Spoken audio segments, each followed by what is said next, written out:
Hi everyone, it's Tasha. Welcome back to my channel.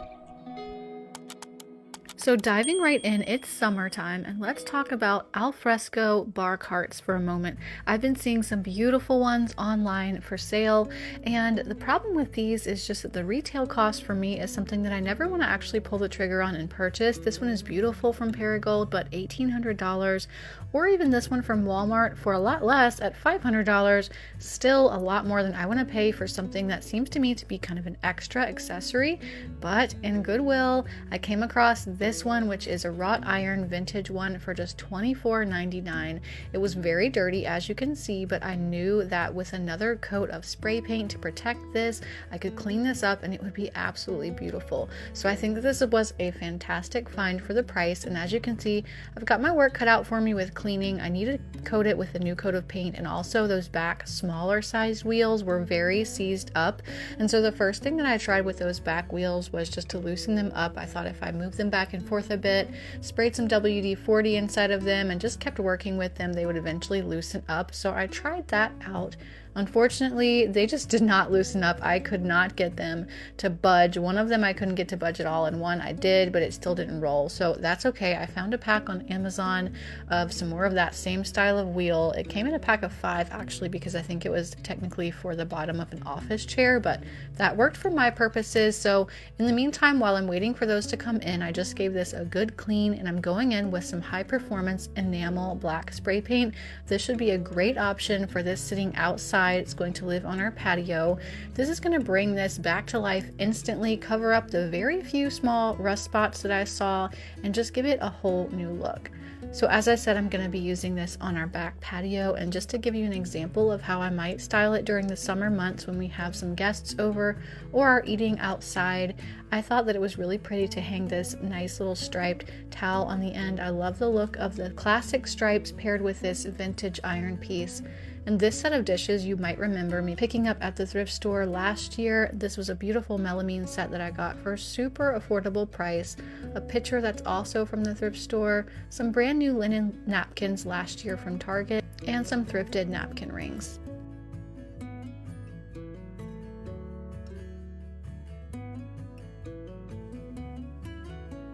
A piece like this would be great for bringing out drinks or a number of other things that you just want to have kind of on the side of the table. But isn't this a stunning piece for just $25? Let me know in the comments if you would have snatched this up too. I think that most of you probably would. I'm so in love with this piece and so glad that I saw it sitting in the little lonely corner of Goodwill.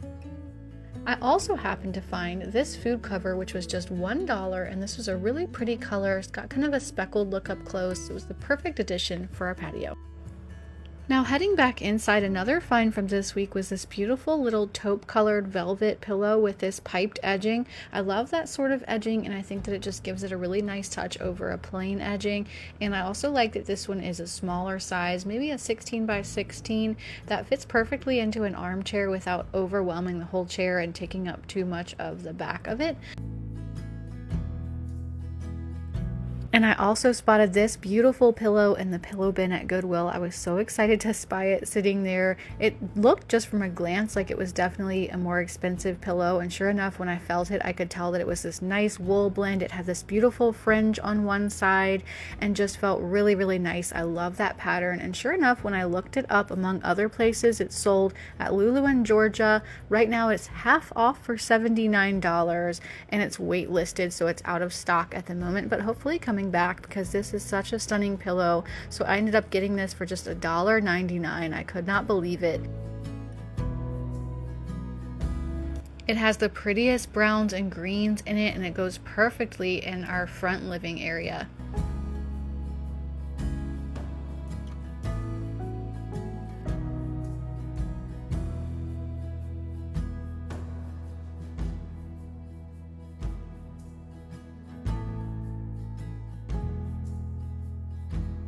And this is an example of why, even though I'm busy, I go to thrift stores as often as I can. And speaking of being busy, I've mentioned in the comments before, but this channel is not my full-time job. I have a full-time job that I do remotely, and I also homeschool our daughter, so I definitely stay busy. And that's why I'm super thankful to Mova for sending me the Mova P50 Pro Ultra to share with you today. If you aren't familiar with Mova, they make products that use advanced AI to build an intelligent ecosystem in your home. I'm super impressed with this robot vacuum and mop combo. It has 19,000 PAs of suction power to truly deep clean your floors and carpets. It has an auto mop removal feature, meaning it can automatically attach and detach its mop pads at the base station when it's cleaning carpets to prevent them from getting wet. Start cleaning mop pads. I also love that it has a self-emptying and self-cleaning base station that is maintenance-free, and it will even clean its own mop pads in the base in hot water. It's super smart. The brushes and mops lift depending on the floor type, which it can detect on its own, and the brushes and pads extend to reach into edges and corners for superior cleaning. Now, with the famous curry cat in our life and two of us girls with long hair, I also appreciate its tangle-free cutting brush that actually cuts the hair so that it won't tangle around the roller. So cool. I have mine set to clean the whole downstairs every night while we sleep, so I wake up to a clean floor. So if you're looking to invest in a combo vacuum and mop robot, I would highly suggest checking out this model from Mova. Another thing that I couldn't resist picking up from the thrift shops this week was this bar stool. I liked how thick and sturdy this was, very stable, just a really nice older piece. I paid $9.99 for it, and the only thing that I ended up really wanting to change was to pull out some of the orange and yellow tones in it so that it was a more neutral wood color with just a touch of like a gray, more like a driftwood color. And so one easy way to achieve that is to use some oven cleaner. You've seen me do this before on this channel. I don't do it with every piece, but for this method you just spray the whole thing with a nice thick coating of oven cleaner like Easy Off, which is what I used. You let that sit for maybe about 15 to 20 minutes or longer if you want. I guess it depends on the piece, and had a little accident there as you can see. You can do the process twice if you need to, and then you take a scrub brush with a little bit of soapy water and just brush all of that off, just a light scrubbing all over, and then rinse it off and let it dry. When you first do it and while it's wet, it's going to look even darker and more orange or yellow than what it was at first, but just let it dry and you can see the color just kind of magically disappear from that. And so I like this method. I've used it on multiple different pieces and it's worked pretty well on all of them. It worked like a dream on this particular stool, and here you can see me after I've done the scrubbing just rinsing all the residue back off, and this was my result. I think that it worked really well even out in the bright sunlight. You can see that it's not as orange or yellow anymore. It just has that nice pale kind of ashy tone, which I was looking for in our home. The place where I wanted to sit it also reminded me that I'm going around and I'm updating our interior doors by giving them a fresh coat of paint, and so that's what you can see me doing there. I'm using the same color that's on our cabinetry in our kitchens, which is Accessible Beige by Sharon Williams. And then after that is done, I feel better about styling this in this little corner after I have those two interior doors done, and I'm just styling it with this little vase that I picked up also from the thrift shop for $12 a while back, and some faux hydrangeas that I picked up from Amazon.